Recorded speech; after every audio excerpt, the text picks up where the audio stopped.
নমস্কার, ঋতমিক মহর্ষিতে আপনাদের সবাইকে স্বাগত। আজকে আমরা নিয়ে এসেছি আরও একটি অলৌকিক গল্প আমাদের এই বিশেষ নিবেদন ঋতমিক মহর্ষিতে। আশা করছি গল্পটা আপনাদের সবারই ভালো লাগবে। আপনাদের এই চ্যানেলটি যদি ভালো লেগে থাকে অবশ্যই সাবস্ক্রাইব করবেন আর পাশে থাকা বেল আইকনটা প্রেস করে দেবেন, যাতে নিয়মিত গল্পের নোটিফিকেশান আপনারা খুব শীঘ্রই পেয়ে যান। শুরু করতে চলেছি আজকের গল্প, রাতের আশ্রয়।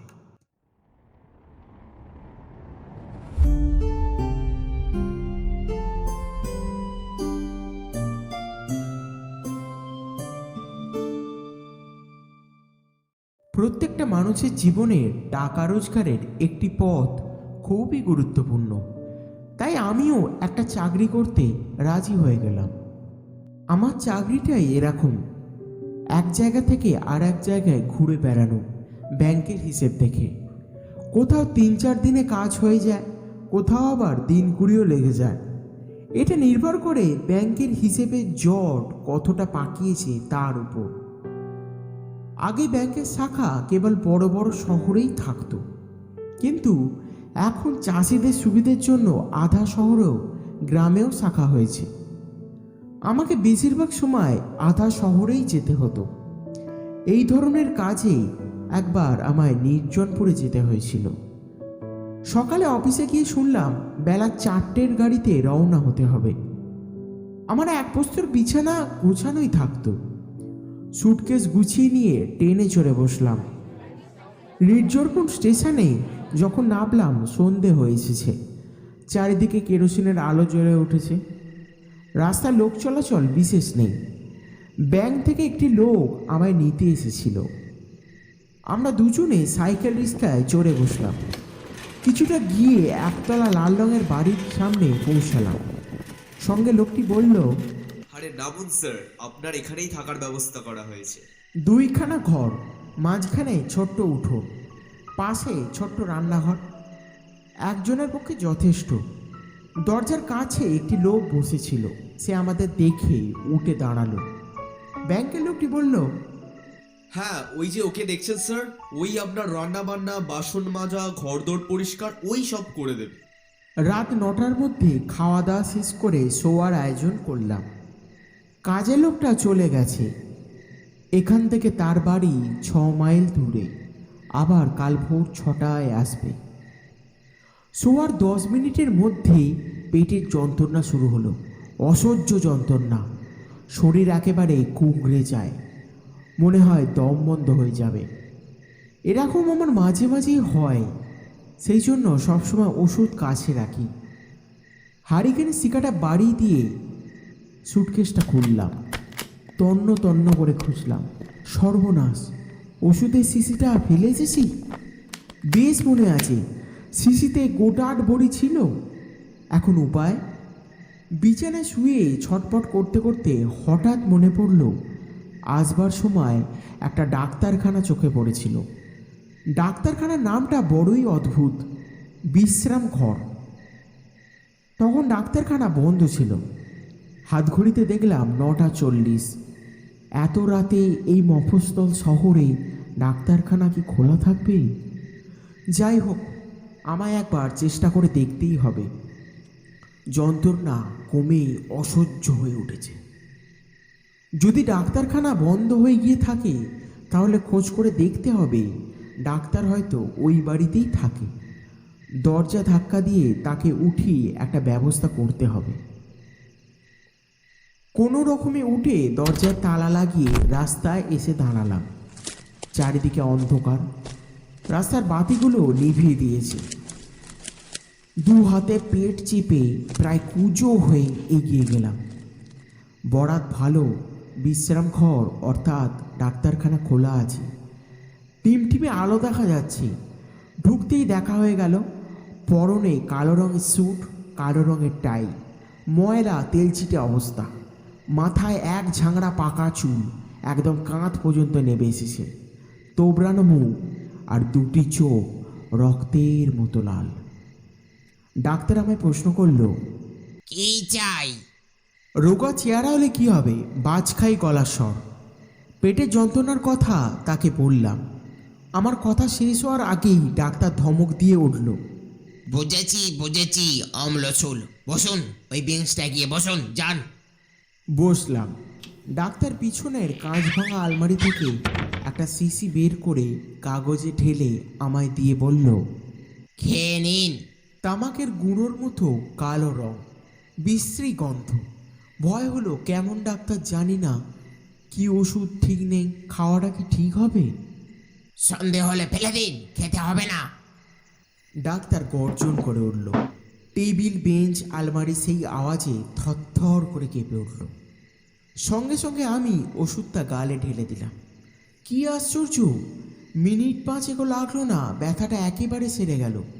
জিজ্ঞেস করলাম, আচ্ছা, মানে আপনাকে কত দিতে হবে? আবার বোমা ফাটল। কে মশাই আপনি? হিমাংশু ডাক্তারকে পয়সা দিতে যাচ্ছেন? কত লাখ টাকার মালিক আপনি? জানেন না আমি পয়সা নিয়ে চিকিৎসা করি না? নিজের দোষ কাটানোর জন্য মৃদু কণ্ঠে বললাম, না মানে আপনি কিছু মনে করবেন না ডাক্তারবাবু, আমি এখানে নতুন এসেছি, এই সব আসলে জানা ছিল না। আচ্ছা, আপনার ডাক্তারখানা কতক্ষণ খোলা থাকে? সারা রাত। আপনার আর কিছু কি দরকার আছে? না থাকলে উঠে পড়ুন, আমার অন্য রুগীরা আসবে। বাড়ি চলে এলাম। অনেক রাত অবধি হিমাংশু ডাক্তারের কথা চিন্তা করলাম। ভালো ওষুধ হয়তো দেয়, কিন্তু মেজাজটা রুক্ষ, ভালোভাবে কথা পর্যন্ত বলতে পারে না। দিন দুয়েক পর ব্যাংকের হিসেব দেখতে দেখতে ম্যানেজার অনিকবাবুকে কথাটা বললাম। ছোট জায়গা হলে কি হবে মশাই, এখানকার ডাক্তার একেবারে ধন্বন্তরী। আচ্ছা, মানে আপনি কার কথা বলছেন? ওই যে বিশ্রাম ঘরের কাছে হিমাংশু ডাক্তার। আমার কথা শুনে অনিকবাবু কিছুক্ষণ আমার দিকে এক দৃষ্টিতে দেখলেন, তারপর জিজ্ঞেস করলো, হ্যাঁ, হিমাংশু ডাক্তারের সাথে দেখা হলো কোথায়? বললাম, এই তো দু একদিন আগে। আর বলবেন না মশাই, পেটের ব্যথা হচ্ছিল। আমার এরকম মাঝে মাঝে হয়, কিন্তু হিমাংশু ডাক্তারের একটা বড়িতেই একদম চাঙ্গা হয়ে সেরে গেলাম। অনিকবাবু আর কিছু বললেন না, কিন্তু লক্ষ্য করলাম যেন সারাদিন আমায় যেন এড়িয়ে চলল। ব্যাপারটা ঠিক বুঝলাম না। হিমাংশু ডাক্তার তার বদ মেজাজের জন্য বোধহয় এ এলাকার কারোর প্রিয় পাত্র নয়। এই জন্য অনিকবাবু সম্ভবত তাকে পছন্দ করে না। তাই আমার হিমাংশু ডাক্তারের কাছে যাওয়াটাও অনিকবাবু ভালো চোখে দেখেননি। কিন্তু আমার অবস্থা আমি তো জানি। সারা রাত সেই নিদারুণ যন্ত্রণা সহ্য করে পরের দিন অনিকবাবুর পছন্দসই ডাক্তারের কাছে যাওয়া আমার পক্ষে সম্ভব ছিল না। দিন কয়েক পরে হঠাৎ খেয়াল হলো হিমাংশু ডাক্তারের সাথে একবার দেখা করে আসি। খাওয়া দাওয়া শেষ, গরমের জন্য বিশেষ ঘুমও আসছে না। বিশ্রামঘর তো অনেক রাত অবধি খোলা থাকে। দরজায় তালা চাবি লাগিয়ে আমি বেরিয়ে পড়লাম। রাস্তায় জনমানব নেই, খালি কিছু কুকুরের আর্তনাদ শোনা যাচ্ছে। এই সময় থাকবারও কথা নয়। বিশ্রামঘরের কাছাকাছি যেতেই হাসির শব্দ কানে এলো। অনেক মিলিত কণ্ঠে হাসি, খুব উচ্চ রোলে। তাহলে কি এই সময় হিমাংশু ডাক্তারের বন্ধুরা আড্ডা জমায়? আচ্ছা, আড্ডা দেওয়ার তো ভারী অদ্ভুত সময়। সামনের দিকে কেউ নেই, আওয়াজ আসছে ভেতরের ঘর থেকে।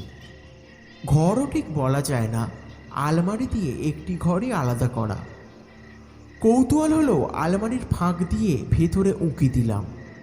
পিঠের চিড্ডাড়াবে যেন বরফের স্রোত নেমে গেল। দুটি পা কেঁপে উঠল থরথর করে।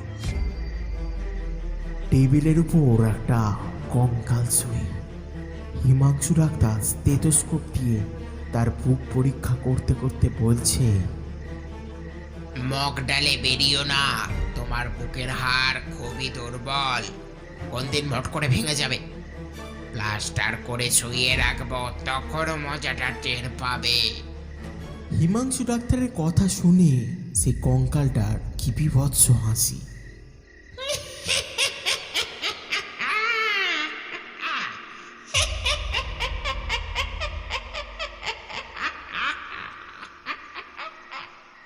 উপরের দিকে চেয়ে দেখি একটা কঙ্কাল শূন্যে দোল খাচ্ছে। হিমাংশু ডাক্তার তার দিকে গম্ভীর গলায় বলল, রোজ এইরকম ব্যায়াম করবি, তবে তোর দেহ মজবুত থাকবে। হঠাৎ হাসির শব্দে চোখ ফিরিয়ে দেখলাম কোণের দিকে বেঞ্চে বসে আরও একটি কঙ্কাল শিশি থেকে বড়ি নিয়ে অনবরত মুখে ফেলছে আর হাসছে। কি অদ্ভুত সেই হাসি! ঠিক দুটো হাড়ে ঠোকাঠুকি লাগলে যেমন হয় তেমন। কঙ্কালটা হাসতে হাসতে বলল, হিমাংশু ডাক্তার, তোমার চাকা চাপ্পান খুলে আমাদের মতো হাঁকাও দেখি, তোমার গরমও লাগে না? কঙ্কালটা আচমকা থেমে গেল, আর কথা বলতে পারল না। হিমাংশু ডাক্তার বলল, কি হলো হে? গলায় বড়িটা আটকে গেছে। বলেই কঙ্কালটা দু হাত দিয়ে গলাটা মোচড়ালো। মাথা সমেত গলাটা খুলে হাতে এলো। সেটা বার কয়েকবার বেঞ্চে ঠুকে পড়ল। ব্যাস, বড়িটা নেমে গেছে। ব্যাপারটা দেখে আমার অবস্থা কাহিল। ভয়ে মুখ থেকে একটা আর্তনাদ বেরিয়ে এলো।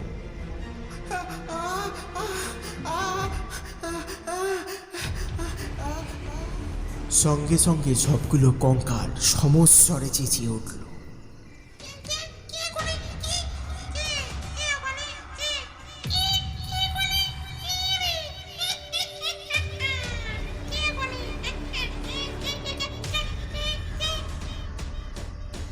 আমি আর তিলমাত্র দেরি না করে ছুটতে শুরু করলাম। প্রাণপণে শক্তিতে কোনো দিকে না চেয়ে পিছনে অনেকগুলো হাড়ের খটাখট শব্দ কানে আসছে। তাড়াতাড়ি তালা খুলে নিজের ঘরে ঢুকে বন্ধ করে দিলাম। বুকটা এখনো ধুক ধুক করছে। এক্ষুনি বুঝি দম বন্ধ হয়ে যাবে। সারা রাত বিছানায় বসে কাটালাম। কেবল মনে হলো খটাখট শব্দ বাড়ির চারিপাশে যেন ঘুরে বেড়াচ্ছে। এক্ষুনি হয়তো দরজার কড়া নাড়বে। তারই বা দরকার কি? এরা তো দরকার হলে দরজার বন্ধর মধ্যে দিয়েই চলে আসতে পারে। আমি খুব ভীতু, এমন অপবাদ কেউ দেবে না। ভূত আত্মা এইসব আমার চিরদিনই আস্থা কম। কিন্তু চোখের সামনে যে দৃশ্য দেখেছি তাকে অবিশ্বাস করি কি করে? ভোরের দিকে একটু ঘুমিয়ে পড়েছিলাম। জোর খটখট শব্দে চমকে উঠে দেখলাম, হ্যাঁ। বাবু, আপনার কি শরীরটা খুব খারাপ? কেন বলো তো? না মানে আপনার চেহারাটা কেমন যেন দেখাচ্ছে। আপনি তো তাছাড়া খুব ভোরে ওঠেন। ছোট করে শুধু বললাম, হ্যাঁ, ওই রাতে আসলে একটু ঘুমিয়ে পড়েছিলাম। একটা সুবিধে, আজ রবিবার, ছুটির দিন। খাওয়া দাওয়ার পর সারাদিন ঘুমাবো, তাহলেই শরীরটা ঠিক হয়ে যাবে। কিন্তু আগের রাতে দেখা সেই বিভৎস দৃশ্য চোখের সামনে থেকে তাড়াবো কি করে? হিমাংশু ডাক্তারের সম্বন্ধে আমায় সব কিছু জানতেই হবে। কাজের লোকটার নাম যোগেন।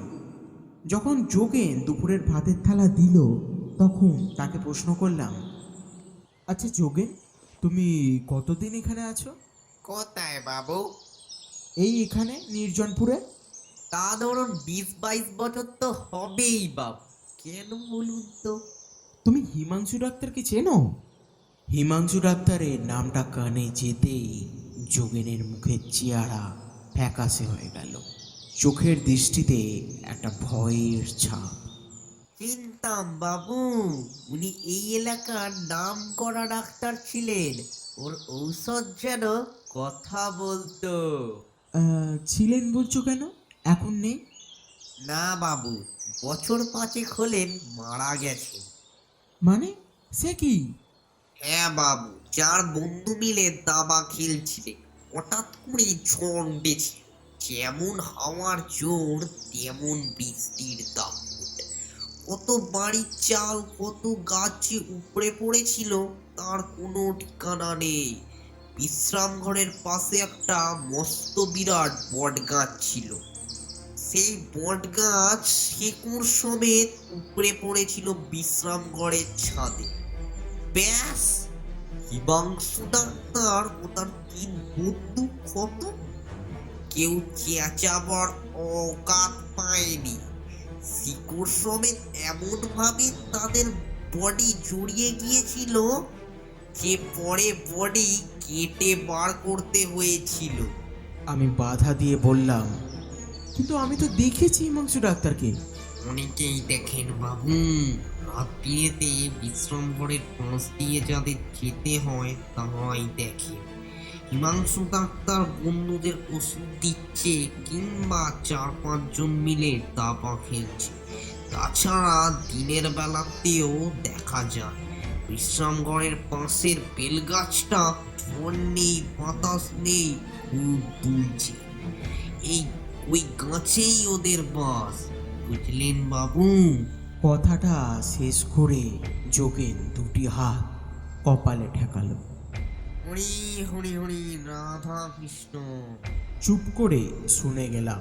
অন্য সময় হলে যোগেনের একটা কথাও আমি বিশ্বাস করতাম না, কিন্তু যা নিজের চোখে দেখেছি তাও বিশ্বাস করি কি করে। সেদিন বিকাল হতে সূর্যের আলো থাকতে থাকতে বের হয়ে পড়লাম। উদ্দেশ্য দিনের আলোয় ভালো করে বিশ্রামঘরটা দেখলে যদি সম্ভব হয় হিমাংশু ডাক্তারকেও একবার দেখব। ওইখানেই ডাক্তারের আস্তানা। ঘরের সামনে গিয়ে থমকে দাঁড়িয়ে পড়লাম। বিশ্রামঘরের দরজা দেখা গেল না, তার সামনে আগাছা আর জঙ্গল, আকন্দ আর ফণিমনসার ঝোপে বোঝাই। বুঝতে পারা যাচ্ছে বহুদিন এই দরজাটি খোলা হয়নি, তাছাড়া খোলা সম্ভবও নয়। একটু তাকিয়ে যেতে তক্ষক ডেকে উঠল, অস্বাভাবিক রুক্ষস্বর, ঠিক যেন হিমাংশু ডাক্তারের গলা। পিছিয়ে আসতেই চোখে পড়ল চারিদিক থমথমে, কোথাও ছিটে ফোটা বাতাসও নেই, অথচ সামনের বেলগাছের উঁচু ডালে কয়েকটা ডাল সবাইকে তুলছে। ঠিক মনে হলো হিমাংশু ডাক্তারের অশরীরী বন্ধুরা ব্যায়াম করছে নিজেদের দেহের খাঁচা ঠিক রাখার জন্য। বাড়ি ফিরে এলাম।